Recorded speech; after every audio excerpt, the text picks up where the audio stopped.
Hello, good morning to everybody. Today I am going to teach about topic teaching strategy in methodology and in English. As you know, teaching strategy means approach of teaching English. Approach means method. Methodology means method, manner. What do teacher adopt the such method by which his students take good teaching, took a good knowledge through their teachers? It is called the teaching strategy. As we know, जिस प्रकार से हमारे border पर army जो होते हैं उनका कुछ स्ट्रेटेजी होता है, युद्ध करने की रणनीतियां होती है, ठीक वैसे ही टीचर को भी अपने टीचिंग के वक्त जैसे टीचिंग करने के लिए क्लास में इंटरेस्ट लेते हैं, उनको अपनी कुछ स्ट्रेटेजी पर अटेंशन देना चाहिए, ध्यान देना चाहिए। तो सबसे पहले हम ये इंग्लिश के दो पार्ट जो होते हैं, एक होता है लिटरेचर और सेकंड जो होता है लैंग्वेज।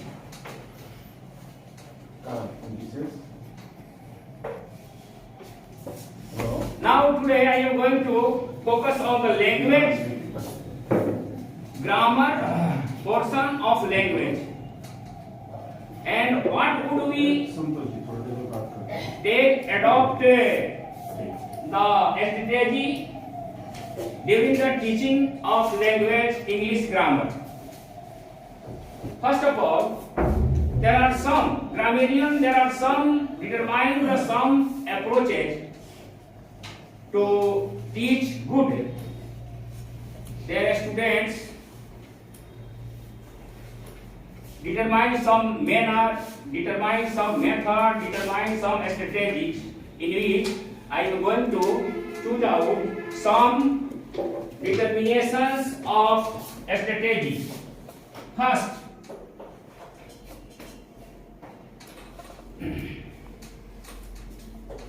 KYP or KYS. सबसे पहले इंग्लिश ग्रामर के टीचर को क्लास में एंट्रेंस होने के जस्ट डिटरमाइन करना है KYP और KYS. It means know your pupils, अपने स्टूडेंट को जानो, और नो योर स्टूडेंट्स, अपने स्टूडेंट को, छात्र को जानो। About knowledge, what they keep knowledge themselves about the English language.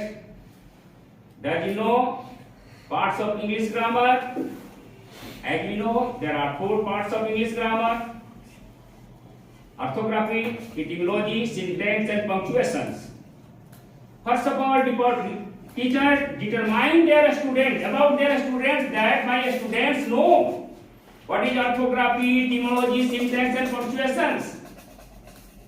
यदि 50% स्टूडेंट जानता है तो 50% रेस्ट के लिए उसको give knowledge about orthography, etymology, syntax, and punctuations. In the beginning, orthography means in Hindi word vichar. How many kinds of letters in an English language, and what the language, the letters are divided into how many parts, consonant and vowels. तो सबसे पहले हम alphabetical language को सिखाएंगे English grammar में। Orthography के अंदर नहीं, अल्फाबेट सिखाएंगे। ये 26 अल्फाबेट होता है इंग्लिश ग्रामर में, और उसके भी 2 पार्ट में बांट दिया गया according to grammar, vowels and consonant. उसके बाद साउंड के आधार पर जो भी डिटेल में होगा उसको हम बताएंगे कि उसका वर्ड्स में कैसे इस्तेमाल करेंगे अल्फाबेट का। यानी हम वॉवेल्स और कॉन्सोनेंट को डिवाइड करते हैं 2 पार्ट में ऑर्थोलॉजी को, तो उसको हम इस्तेमाल कैसे करेंगे, वॉवेल्स का इस्तेमाल कहाँ होगा, कंसोनेंट का इस्तेमाल कहाँ होगा। तो know your students, know your pupils. Teaching करने के पहले जानना जरूरी है कि हम अपने स्टूडेंट को अकॉर्डिंग टू नॉलेज के आधार पर पहचाने इसके पास है क्या पहले से, ये जीरो में है कि कुछ है इसके पास। ग्रामर पढ़ने आ रहा है, ग्रामर पढ़ रहा है, ग्रामर के क्लास में बैठा है, तो इसके पास है कि नहीं ग्रामर कुछ मटेरियल है कि नहीं। कि टीचर हम बोलते जा रहे हैं, हाई लेवल पर पढ़ाते जा रहे हैं, उसके पास कुछ नहीं है। एक तो हम बिगिनिंग में शुरू करते हैं, एक चीज तो हम नर्सरी से शुरू करते हैं, यूकेजी के KYP in nursery, in LKG, in UKG। After that यदि लेवल हमारा सही है तो हम आगे बढ़ेंगे, तब हम जाएंगे इटिमोलॉजी में। इटिमोलॉजी में जाएंगे, शब्द विचार में जाएंगे। शब्द विचार होता क्या है, यानी इस लेटर के ग्रुप जो होता है उस ग्रुप से ही जो मीनिंगफुल वर्ड्स बनता है उसको इटिमोलॉजी के अंदर लाते हैं। तो हम पहले अल्फाबेट का ज्ञान करेंगे, वर्णमाला का ज्ञान देंगे बच्चों को। उसके बाद हम इटिमोलॉजी में शब्द ज्ञान देंगे, शब्द कैसे बनता है, वो भी मीनिंगफुल शब्द होता है, सार्थक और निरर्थक शब्द में डिफरेंस बताएंगे। और इसके बाद उसको हम आगे बढ़ाएंगे। सिंटेंस का मतलब होता है सेंटेंस। तो ये सब हो गया। स्टैंडर्ड लेवल में जाएंगे हम, यानी 3 से आगे हम बढ़ेंगे क्लास में, तो उसमें हमको सेंटेंस का ज्ञान कराना होगा कि what do mean by sentence. उससे आगे जाएंगे तो what is the difference between sentence and phrase. Phrase और सेंटेंस में क्या डिफरेंस होता है। तो पहले सेंटेंस को ज्ञान देंगे हम कि how many kinds of sentence. Sentence भी दो तरह का होता है, according to meaning and according to structure. In English grammar there are two sentences are divided into two categories according to meaning and according to structure। according to meaning के अनुसार तो हम लोग पढ़ाते हैं बच्चों को कि ये असर्टिव सेंटेंस है। असर्टिव के दो पार्ट हो गया, affirmative negative. I go, I do not go, I teach, I do not teach. ये हो गया अफर्मेटिव नेगेटिव के अंदर असर्टिव हो गया। इसके बाद इंट्रोगेटिव बनाते हैं, क्वेश्चन जो राइज करता है, जिस सेंटेंस हम क्वेश्चन राइज करते हैं इंट्रोगेटिव होता है। और इंपरेटिव सेंटेंस विदाउट सब्जेक्ट का होता है, लेकिन उसका सब्जेक्ट यू साइलेंट होता है। ये बच्चों को ज्ञान देंगे हम कि पहले मीनिंग के अनुसार sentence, there are 5 types of sentences according to meaning, assertive, interrogative, imperative, optative और एक्सक्लेमेटरी। तो जब बच्चे हमारा सेंटेंस का ज्ञान ले लेंगे तो सेंटेंस बनाना शुरू कर देंगे, उसका स्ट्रक्चर बताएंगे, ग्रामेटिकल स्ट्रक्चर कैसे होगा, अफर्मेटिव कैसे होगा, नेगेटिव में कैसे होगा, इंट्रोगेटिव में कैसे होगा, इंट्रोगेटिव नेगेटिव कैसे होगा, इसका सेंटेंस एक ही चीज का हम 4 तरह से बताएंगे। सिंटेक्स में आएंगे और इसके बाद हम पंक्चुएशन, प्रोसोडी में हम ग्रामर के जो लास्ट पार्ट है पंक्चुएशन को डिटरमाइन करेंगे कि किस सेंटेंस में फुल स्टॉप देंगे, किस सेंटेंस के अंदर हम नोट ऑफ इंटरोगेशन देंगे, किस सेंटेंस के अंदर हम नहीं आपको नोट ऑफ एक्सक्लेमेशन देंगे, और सेंटेंस कैसे हम किस सेंटेंस, कौन सा सेंटेंस होगा जिसका फर्स्ट लेटर कैपिटल होगा, बीच का भी कौन प्रॉपर प्रोनाउन होगा जो कैपिटल होगा, ये प्रोसोडी के अंदर आता है। ये सारी चीजें हम डिटेल में बताएंगे। तो KYP जब कंप्लीट कर लेंगे, जब इस नॉलेज को हम पूरा कर लेंगे कि हमारे बच्चे सब कुछ जानते हैं, तब हम आगे बढ़ेंगे। तो दूसरा मेथड उसको सिखाएंगे और वह मेथड दूसरा होगा ग्रामर पैराफ्रेजिंग। दूसरा पोर्शन होगा strategy of teaching English grammar, दूसरा होगा ग्रामर पैराफ्रेजिंग।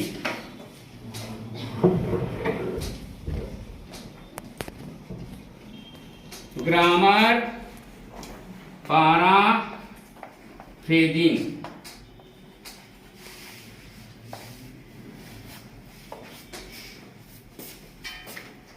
अब हम ग्रामर से रिलेटेड क्वेश्चन बच्चों को देंगे बनाने के लिए। उसके एज के अनुसार, उसके क्लास के अनुसार देंगे हम। छोटे बच्चे हैं तो हम फिल इन दी ब्लैंक्स देंगे, या छोटे उससे भी छोटे हैं तो मिक्स वर्ड्स अल्फाबेटिकल बनाएंगे। जैसे 26 से आपको ABCD और दे देंगे write 5 words, make 5 words, make 5 words with each alphabet, each letter। 26 letter होता है। 26 लेटर में यदि हमारे बच्चे 5 नहीं, दो ही अगर लिखते हैं, शुरू में अगर बिगड़ी में नर्सरी में है अपने से लिख लेते हैं तो 26 चूजा हो जाएगा, 52 वर्ड्स सीख लेंगे, ज्ञान हासिल कर लेंगे। उसके बाद जैसे जैसे देखेंगे इसका प्रोग्रेस हो रहा है तो 5 देंगे, 6 देंगे, 7 देंगे, 6 वर्ड्स बनाएंगे और वर्ड्स से उसके बनवा के उसके नॉलेज को हम आगे बढ़ाएंगे और उस पर ध्यान रखेंगे कि ये इसका स्पेलिंग सही हो रहा है या नहीं, तो स्पेलिंग पर भी हम ध्यान देंगे। ठीक है ना? तो ये हो गया ग्राफ। इसके बाद उससे हायर लेवल का क्लास के बच्चे हैं, 9th में है, 10th में है, उसको एक पैराग्राफ लिख कर देंगे, ग्रामर के अनुसार एक पैराग्राफ लिखेंगे और उसको पार्सिंग करने देंगे। पार्सिंग आप समझते होंगे, what do you mean by parsing in the English grammar? No sir. Parsing का मतलब होता है कि ये जो ग्रामर के अंदर जो हम पैराग्राफ देते हैं, मान लीजिए कि एक सेंटेंस है,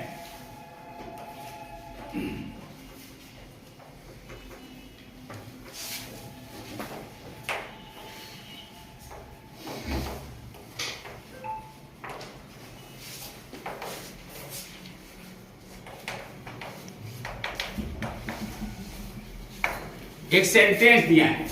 अगर हम बोलते हैं कि इसके रोमन का पार्सिंग दीजिए, रोमन शब्द का पार्सिंग दीजिए,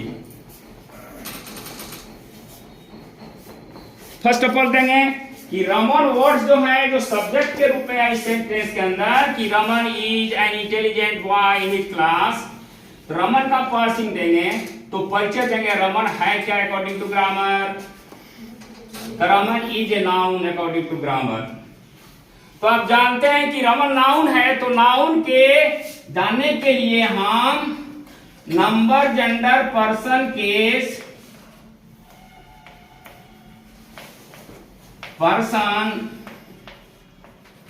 और केस, ये चारों नाउन के बेस।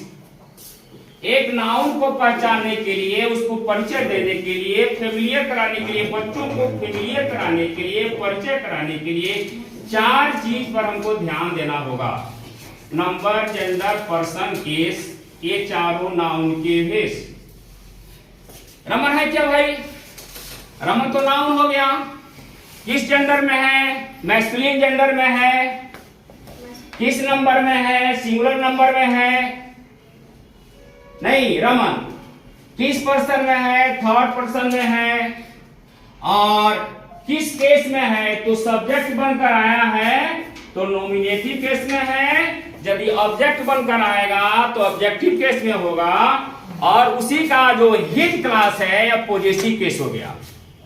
अपने क्लास में इंटेलिजेंट है तो अपना, अपनी, अपने, ये पॉजेसिव केस में होता है, रिलेशन बता रहा है। ठीक है ना? तो इसका पार्सिंग समझ लिए आप लोग। वर्ब का पार्सिंग दीजिए। इज वर्ब है, इसका पार्सिंग क्या होगा? इज वर्ब है, इसका पार्सिंग क्या होगा? एनीबॉडी कोई बताएगा?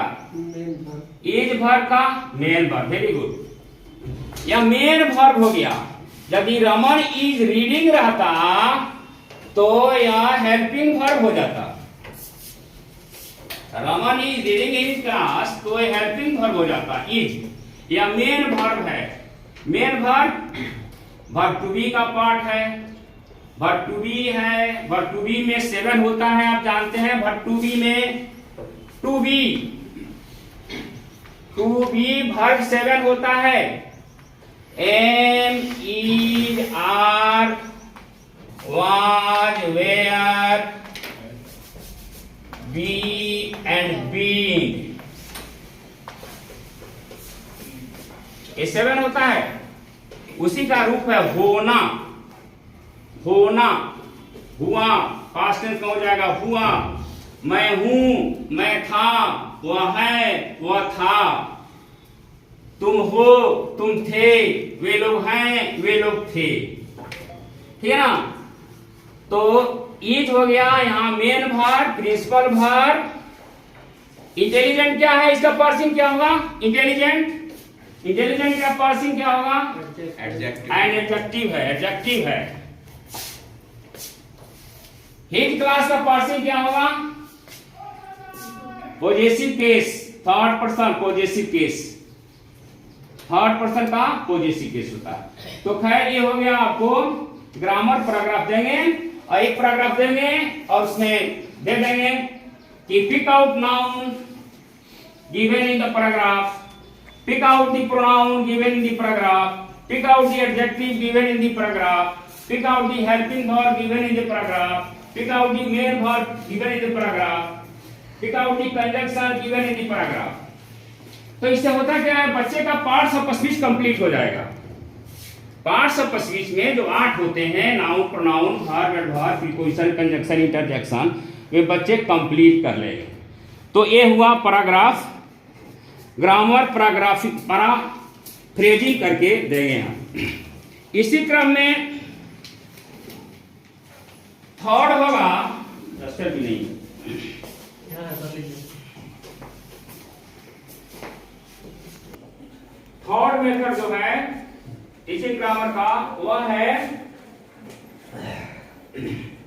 Teach the vocabulary.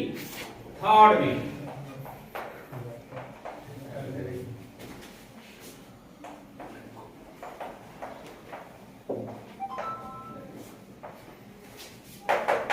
ये तो मस्ट है, बच्चों को शब्द ज्ञान देना, शब्द का स्टॉक देना बच्चों के लिए जरूरी है, क्योंकि शब्द ज्ञान से ही हम कुछ बोल सकते हैं। मेरे पास शब्द का स्टॉक नहीं होगा तो कुछ नहीं बोल सकते हैं। जिस प्रकार टीचर के पास शब्द का नॉलेज नहीं होता है तो कुछ नहीं बोल पाता है, ठीक वैसे ही बच्चे भी नहीं बोल पाएंगे। इसलिए बच्चों को आगे बढ़ाने के लिए, बच्चों को इंग्लिश ग्रामर में इंग्लिश को फ्रीक्वेंटली बोलने के लिए उसको वोकैबुलरी देना जरूरी है। और वोकैबुलरी में आप जानते हैं पार्ट्स ऑफ स्पीच होता है, 8 होता है। पूरे ग्रामर जो है वो पार्ट्स ऑफ स्पीच से सराउंडेड है, घिरा हुआ है। तो पार्ट्स ऑफ स्पीच से सराउंडेड है तो उसको घिरा हुआ है, तो उसको ही हम पहले शुरू करेंगे। पहले नाउन से शुरू करेंगे। Define of definition of noun, how many kinds of noun, noun को बताएंगे पहले, उसके बाद प्रोनाउन को बताएंगे, वर्ब को बताएंगे। उसी से हम वोकैबुलरी तैयार करके देंगे। Write 10 nouns, write 10 pronouns, write 10 verbs, adverbs, verb दे देंगे मेक्स एडवर्ब्स, नाउन दे देंगे make adjective from the noun. नहीं, कंजंक्शन, कंजंक्शन की पहचान करेंगे हम, सेंटेंस क्लस्टर दे देंगे, इसमें pick out the conjunction. Conjunction is the words which joins two words or the two sentences। ऐसे सब जो दो शब्दों या दो वाक्यों को जोड़ता है कंजंक्शन है। कंजंक्शन में यदि हम 9th और 10th लेवल पढ़ाएंगे तो कोऑर्डिनेटिव कंजंक्शन क्या होता है, सबऑर्डिनेट कंजंक्शन क्या होता है, उसको बताएंगे। यदि हम ग्रामर के अंदर 9th 10th में पढ़ा रहे हैं तो उसके लिए एनालाइज करेंगे। उसके लिए जैसे हम क्लॉज में जा रहे हैं तो क्लॉज में सबऑर्डिनेट क्लॉज, प्रिंसिपल क्लॉज, वह कंजंक्शन से ही शुरू होता है। जैसे कंजंक्शन सबऑर्डिनेट होता है तो सबऑर्डिनेट कंजंक्शन में आपको पढ़ाएंगे तो सबऑर्डिनेट क्लॉज की बात हो जाएगी।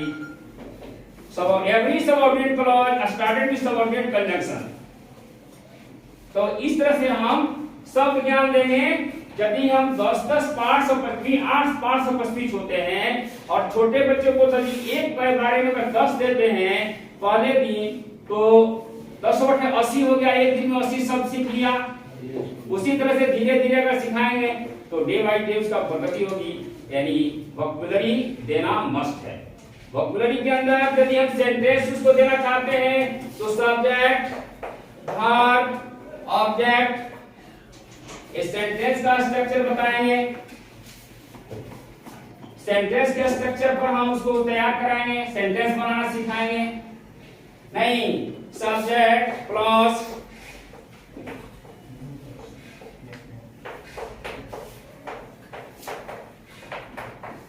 ऑब्जेक्ट देंगे। इस तरह से बहुत सारे स्ट्रक्चर हम सिखा देंगे और स्ट्रक्चर के आधार पर उसमें शब्द का ज्ञान होगा तभी वो स्ट्रक्चर बन सकता है। कि सब्जेक्ट हम देंगे तो किसको देंगे, सब्जेक्ट जब आएगा तो नाउन प्रोनाउन बनकर ही आएगा। यदि वर्ब को बनाते हैं तो वह गिरंड में आ जाएगा, गिरंड सब्जेक्ट बन जाएगा, इंफिनिटिव सब्जेक्ट बन जाएगा। तो लास्ट में देंगे। जब 9 और 8 से ऊपर जाएंगे बच्चे तो उसको गिरंड और क्या पढ़ाएंगे, इंफिनिटिव पढ़ाकर सब्जेक्ट में सुला देंगे। ऐसे भाग जो नाउन का काम करता है वह गिरंड या इंफिनिटिव कहलाता है। जैसे walking is a good exercise, ये तो वर्ब से शुरू हो रहा है ना जी। Walking is a good exercise, ये हो गया गिरंड। जिस वर्ब में आईएनजी लगे और वो नाउन का काम करे, सब्जेक्ट की जगह आता है, उसको हम गिरंड कहते हैं। और walk, to walk is good for health, ये इंफिनिटिव हो गया।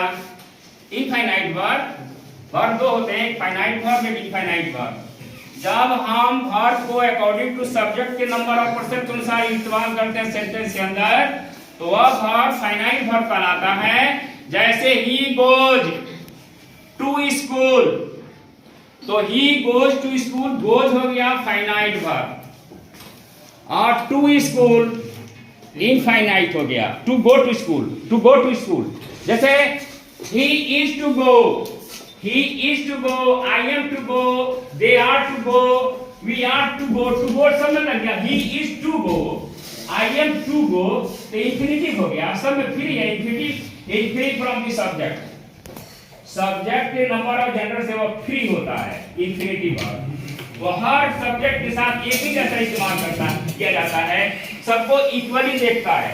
Infinitive, he is to go, he is to write, he is to sleep, वो सोने को है, सोने वाला है।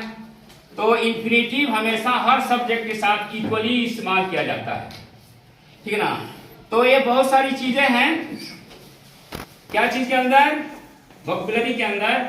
वोकैबुलरी के अंदर भी ये सब नाउन, हम वर्ब को नाउन कैसे बनाएंगे, नाउन को वर्ब कैसे बनाएंगे, नहीं तो इस तरह से नाउन से एडजेक्टिव कैसे बनाएंगे, ये सारी चीजें वोकैबुलरी के अंदर ही आ जाता है। एक ही शब्द नाउन का प्रयोग होता है, नाउन के रूप में आता है, एक ही शब्द एडजेक्टिव के रूप में आता है, एक ही शब्द वर्ब के रूप में आता है। तो उसके अनुसार हम बच्चों को देंगे।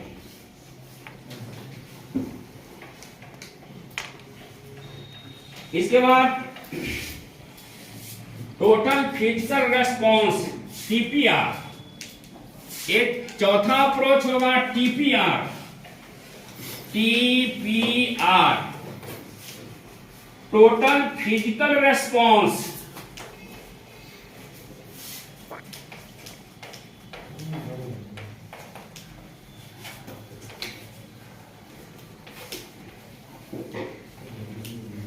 रेस्पॉन्स, छोटे बच्चे को हम लोग फिजिकल रेस्पॉन्स पर पढ़ाते हैं। कब यार फिजिकली आता है, इशारा करके, कम यार, गो देयर, सिट डाउन, नहीं, close your mouth, don't talk, ये सब हम फिजिकली उसको सिखाते हैं। सिट डाउन फिजिकल रेस्पॉन्स कराकर सिखाते हैं। असेंबली के समय जो भी हमारे यहाँ पीटी होता है फिजिकली उसको ट्रेनिंग दिया जाता है। नहीं, टोटल फिजिकल रेस्पॉन्स के माध्यम से हम उसको बच्चों को सिखाते हैं, ठीक है ना।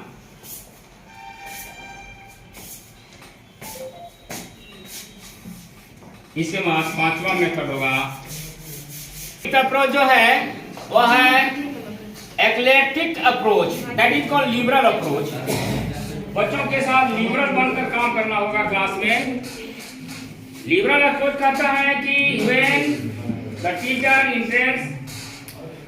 Inter in the class, he should be liberal with behave students, their pupils very liberal, ताकि बच्चे उनसे भयभीत नहीं हो, डरे नहीं हो। जो बच्चों को पहले से याद है, अगर कोई टॉपिक दिया गया है, याद करके आए हैं, तो ऐसा लिबरल बनिए कि वो भूले नहीं बीच में। बहुत सारे बच्चे डर से भूल जाते हैं, खास करके छोटे छोटे बच्चे। फर्स्ट ऑफ ऑल खड़ा करा के उनसे कुछ ये सुना जाता है तो वे भूल जाते हैं। उनके साथ लिबरल बनना होगा, बच्चों के साथ बच्चे बनकर ही उससे काम लेना होगा। तो उसकी जो मेंटेलिटी होगी आई होती जाएगी और उसका अपना फेमिलियर बनकर उसको टीचिंग करना होगा।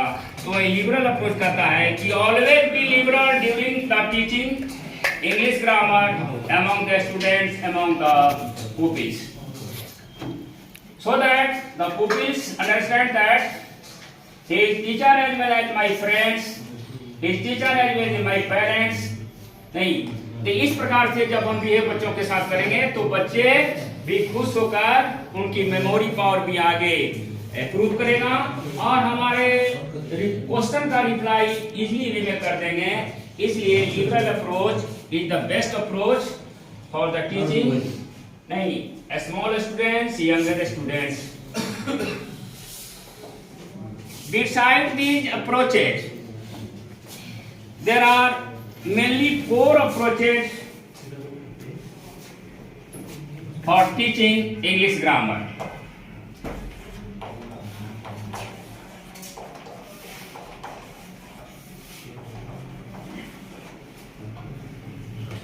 First है listening,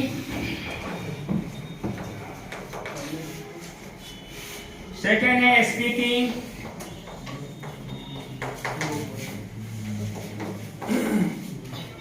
third है reading and fourth है writing।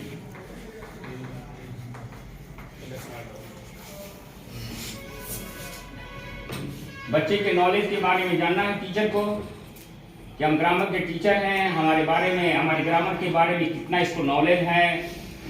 तो सबसे पहले 1 पैराग्राफ 2 पैराग्राफ स्पीच देंगे class during the class our.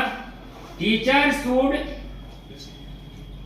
Keep silent there students and tell the students I am going something, please attention and listen my sentence carefully।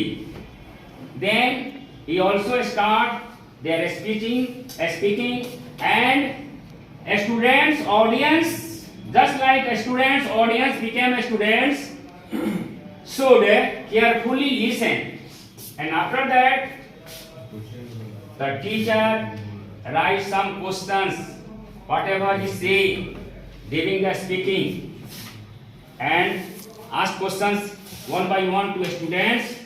When the above the 50% student give their answer correctly, then teacher should understand that I am success to teach and students also success listen in my speech। Understand it? Yes sir।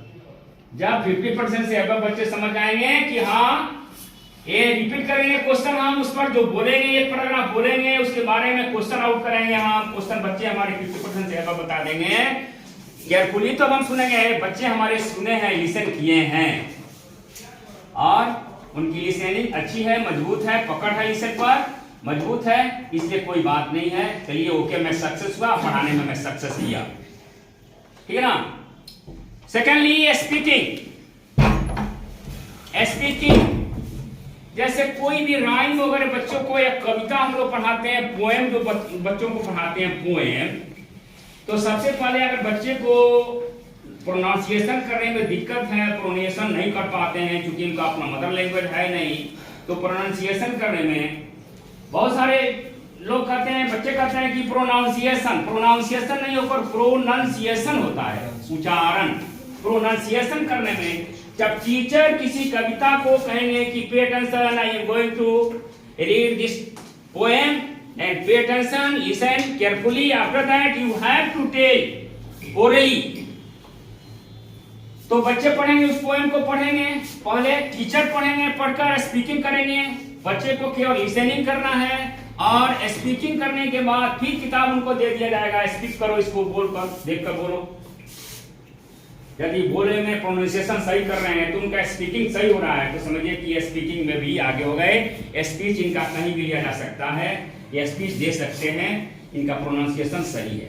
तो speaking में pronunciation पर carefully teacher को ध्यान देना है कि बच्चे बोल रहे हैं तो गलत तो नहीं बोल रहे हैं, नॉलेज को कनॉलेज तो नहीं कर रहे हैं, फुट को पाउट तो नहीं कर रहे हैं, फ्यूट तो नहीं कर रहे हैं। इस तरह से स्पीकिंग पर कमांड रखना है, बच्चों को स्पीकिंग कराकर प्रोनाउंसिएशन पर ध्यान देना है। और ऐसा होता भी है, बच्चे करते हैं रीडिंग, किताब का रीडिंग। बड़े बड़े चैप्टर होते हैं बड़ी क्लास में, 3 पेज 4 पेज 5 पेज का होता है, टीचर पढ़ा देते हैं, बोल देते हैं, लिखा देते हैं, समझा देते हैं, लेकिन बच्चों को रीडिंग देना नहीं आता है। तो इसलिए रीडिंग क्लास में, क्लास पीरियड में, चाहे छोटा क्लास हो या बड़ा क्लास हो, सप्ताह में एक बार रीडिंग कराना मस्ट है, रीडिंग जरूरी है। तो एक दोनों का सार रीडिंग है, रीडिंग अगर आ गया तो सही आ गया, नहीं स्पीकिंग के बाद रीडिंग है। स्पीकिंग रीडिंग में ही तो स्पीकिंग इंक्लूड है, रीडिंग कर रहे हैं स्पीकिंग भी कर रहे हैं, नहीं तो ये दोनों एक दूसरे के अटैच है, स्पीकिंग और रीडिंग। रीडिंग कर रहे हैं उसका स्पीच हो रहा है, नहीं तो रीडिंग में हमको सी एंड रीड करना है, सी एंड रीड। स्पीकिंग में ओरली स्पीक करना है, ओरली स्पीक। कई मान लीजिए कोई राइम दे दिया गया, स्पीक करो, बोलो, स्पीक किया, ओरली किया, किताब नहीं देखा।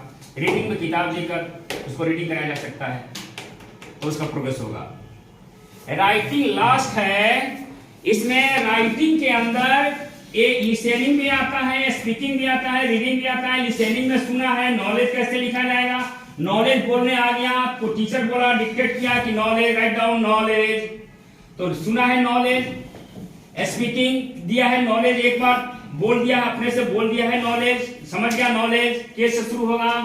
रीडिंग भी दे दिया है नॉलेज, किताब में भी देख लिया है नॉलेज का स्पेलिंग, तो उसको राइटिंग कराएंगे तो डिक्टेट करेंगे, write down, I am going to dictate you, please pay attention and क्या बोलेंगे। अगर नॉलेज, राइट डाउन नॉलेज सब, तो नॉलेज का स्पेलिंग अगर सही सही लिख दिया तो उसका राइटिंग में वह खड़ा उतर गया।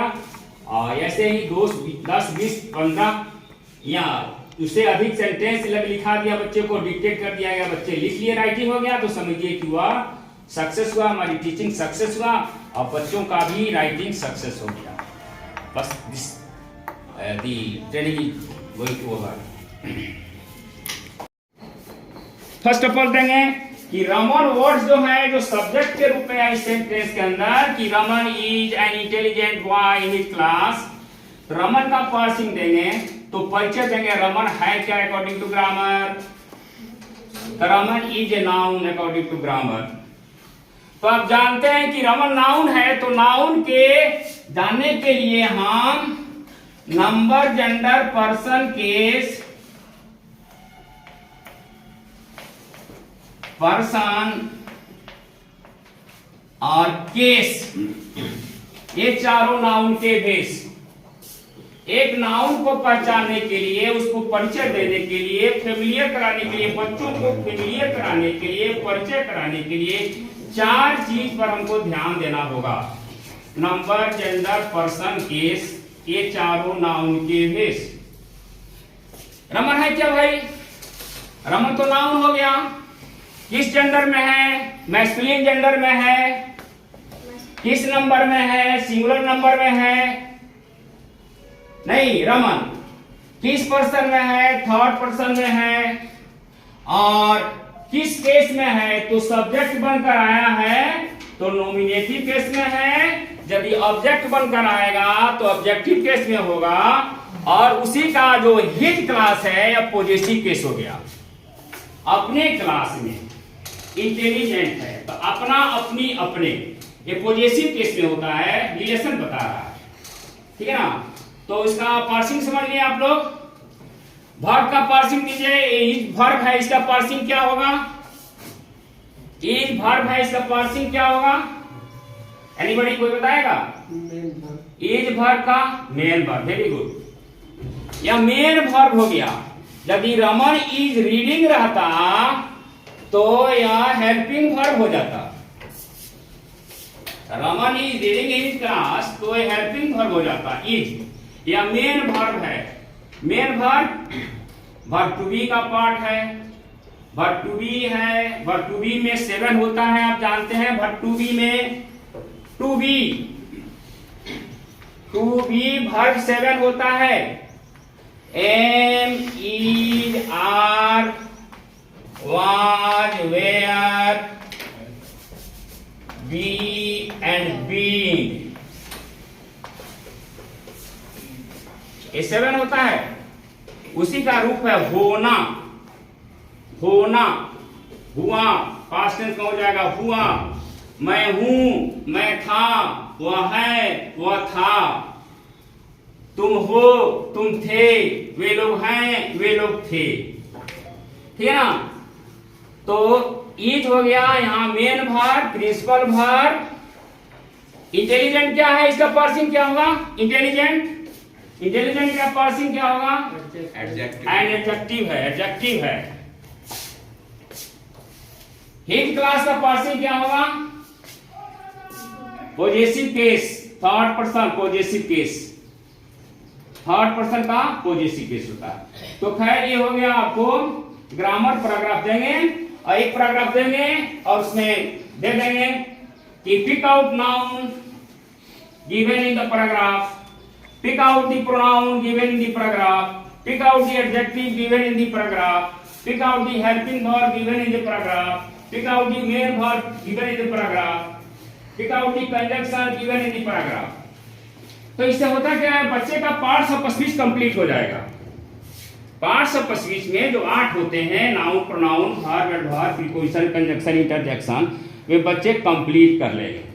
तो ये हुआ पैराग्राफ। ग्रामर पैराग्राफिक पैराफ्रेजिंग करके देंगे हम। इसी क्रम में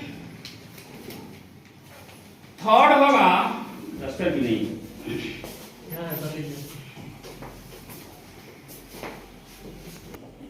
थर्ड मेथड जो है इसी ग्रामर का, वह है टीच द वोकैबुलरी। थर्ड में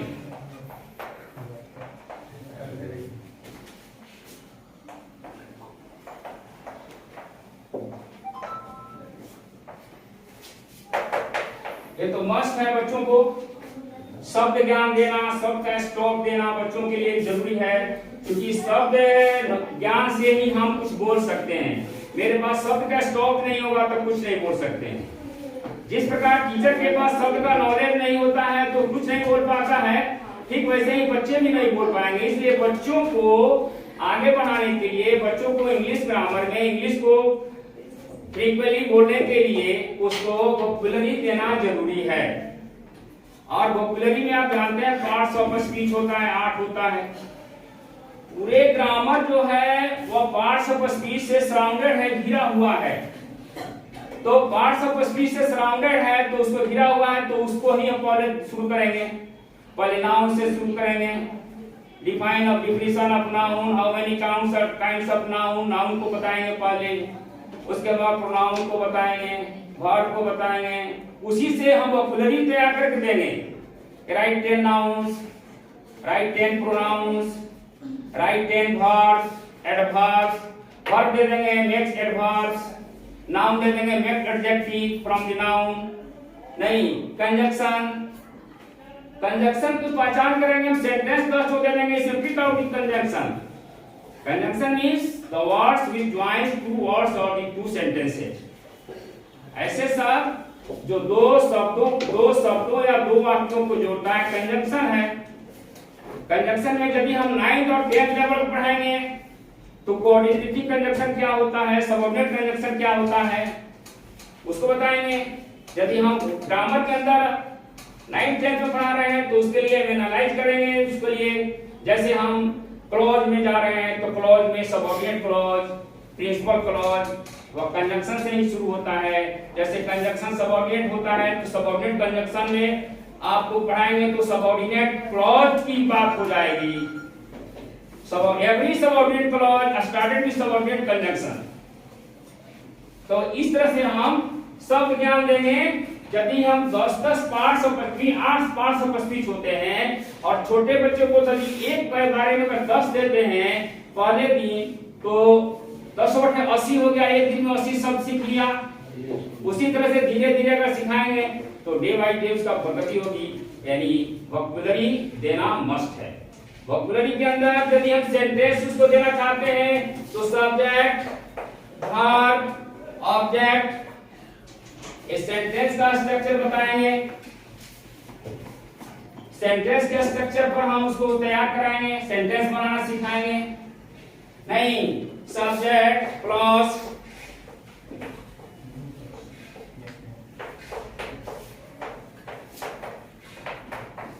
ऑब्जेक्ट देंगे। इस तरह से बहुत सारे स्ट्रक्चर हम सिखा देंगे और स्ट्रक्चर के आधार पर उसमें शब्द का ज्ञान होगा तभी वो स्ट्रक्चर बन सकता है। कि सब्जेक्ट जब देंगे तो किसको देंगे, सब्जेक्ट जब आएगा तो नाउन प्रोनाउन बनकर ही आएगा। यदि वर्ब को बनाते हैं तो वह गिरंड में आ जाएगा, गिरंड सब्जेक्ट बन जाएगा, इंफिनिटिव सब्जेक्ट बन जाएगा। तो लास्ट में देंगे जब 9th और 8th से ऊपर जाएंगे बच्चे तो उसको गिरंड और क्या पढ़ाएंगे, इंफिनिटिव बनाकर सब्जेक्ट में उसको ला देंगे। ऐसे वर्ब जो नाउन का काम करता है वह गिरंड या इंफिनिटिव कहलाता है। जैसे walking is a good exercise, ये तो वर्ब से शुरू हो रहा है ना जी। Walking is a good exercise, ये हो गया गिरंड। जिस वर्ब में आईएनजी लगे और वो नाउन का काम करे, सब्जेक्ट की जगह आता है, उसको हम गिरंड कहते हैं। और walk, to walk is good for health, ये इंफिनिटिव हो गया। इनफाइनाइट वर्ब दो होते हैं, फाइनाइट वर्ब और इनफाइनाइट वर्ब। जब हम वर्ब को अकॉर्डिंग टू सब्जेक्ट के नंबर ऑफ परसेंट के अनुसार इस्तेमाल करते हैं सेंटेंस के अंदर तो वह वर्ब फाइनाइट वर्ब कहलाता है। जैसे ही गोज टू स्कूल, तो he goes to school, goes हो गया फाइनाइट वर्ब और टू स्कूल इनफाइनाइट हो गया। To go to school, to go to school. जैसे he is to go, he is to go, I am to go, they are to go, we are to go, to go सब में लग गया। he is to go, I am to go, तो infinitive हो गया। सब में free है, infinitive is free from the subject. Subject के नंबर ऑफ जेंडर से वो फ्री होता है इंफिनिटिव वर्ब। वो हर सब्जेक्ट के साथ एक ही जैसा इस्तेमाल करता किया जाता है, सबको इक्वली देखता है। Infinitive, he is to go, he is to write, he is to sleep, वह सोने को है, सोने वाला है। तो इंफिनिटिव हमेशा हर सब्जेक्ट के साथ इक्वली इस्तेमाल किया जाता है, ठीक है ना। तो ये बहुत सारी चीजें हैं। क्या चीज के अंदर, वोकैबुलरी के अंदर। वोकैबुलरी के अंदर भी यही सब नाउन, हम वर्ब को नाउन कैसे बनाएंगे, नाउन को वर्ब कैसे बनाएंगे, नहीं तो इस तरह से नाउन से एडजेक्टिव कैसे बनाएंगे, ये सारी चीजें वोकैबुलरी के अंदर ही आ जाता है। एक ही शब्द नाउन का प्रयोग होता है, नाउन के रूप में आता है, एक ही शब्द एडजेक्टिव के रूप में आता है, एक ही शब्द वर्ब के रूप में आता है। तो उसके अनुसार हम बच्चों को देंगे।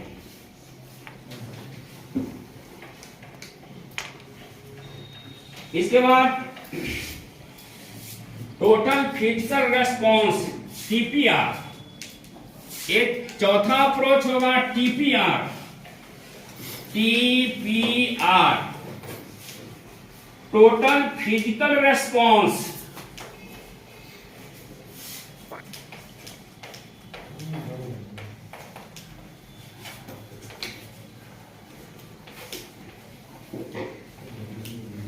रेस्पॉन्स छोटे बच्चे को हम लोग फिजिकल रेस्पॉन्स पर पढ़ाते हैं। कब यार फिजिकली आता है, इशारा करके, कम यार, गो देयर, सिट डाउन, नहीं, close your mouth, don't talk, ये सब हम फिजिकली उसको सिखाते हैं। सिट डाउन फिजिकल रेस्पॉन्स कराकर सिखाते हैं। असेंबली के समय जो भी हमारे यहाँ पीटी होता है, फिजिकली उसको ट्रेनिंग दिया जाता है, नहीं टोटल फिजिकल रेस्पॉन्स के माध्यम से हम उसको बच्चों को सिखाते हैं, ठीक है ना।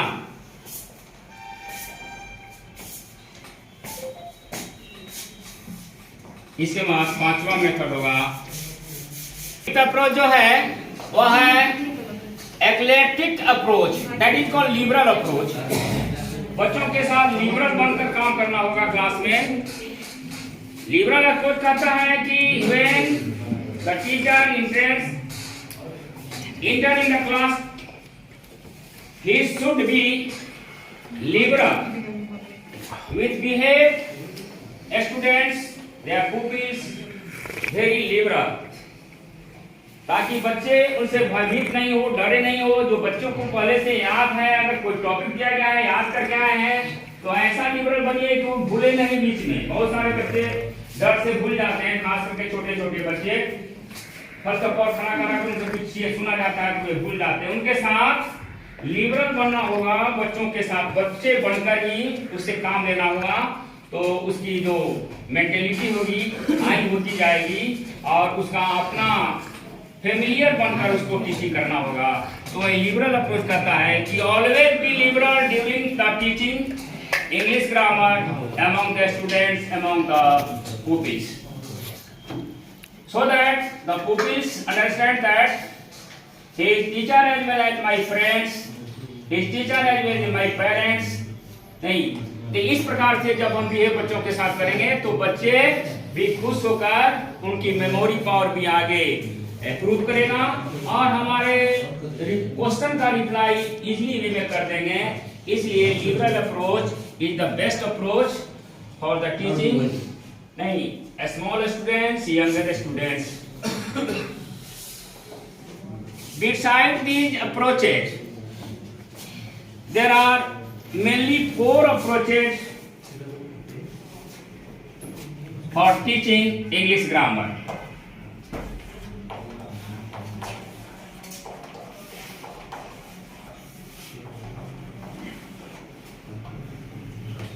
First है listening,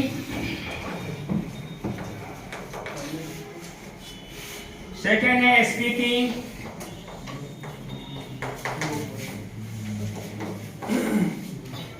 third है reading and fourth है writing।